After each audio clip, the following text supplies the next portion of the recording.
Sundalo at mapaordinaryong tao. Pero higit sa lahat ay ang pagluluksa ng pamilya Aquino. Ilan sa mga bumisita sa burol ay ang mga dating miyembro ng gabinete ni Ginang Aquino, mga civil society members, madre at pari, si Vice President Noli de Castro, sina dating Pangulong Erap at mga miyembro ng kanyang gabinete. Dumalaw rin ang asawa ni Malaysian opposition leader Anwar Ibrahim na si Juan Aziza. Ayon kay Juan Aziza, pareho sila ng pinagdaanan ni Ginang Aquino dahil sa kanilang mga asawang nakipaglaban sa kanilang gobyerno.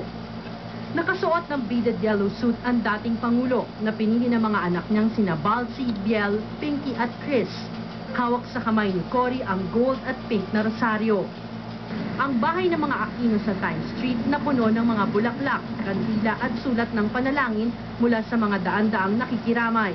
Ang mga motoristang dumadaan naman ay bumubusina. Ang mga biker nag-convoy papunta sa mga makasaysayang lugar para sa pamilya Aquino, tulad ng Club Filipino, EDSA Shrine, Shrine ni Senador Ninoy Aquino sa Makati at sa Times Street para mag-alay ng bulaklak at panalangin. Kaninang umaga muling binuksan ang labi ni Ginang Aquino para sa public viewing sa Green Hills. Kahit nga umuulan, mahaba ang pila ng mga tao na maayos at matyagang pumila.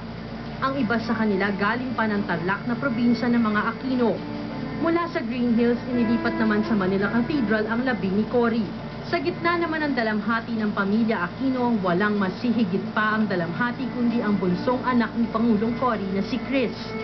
Ngayon daw naramdaman ng husto ni Chris ang sakit nang mawala ang kanyang mommy na laging nasa likod ng kanyang bawat pagsubok at tagumpay at nagsilbing mabuting lola sa kanyang mga apo. Ngayon ko iniisip talaga what it's gonna be like pag may bagong show tapos walang magte-text to say congrats or good luck.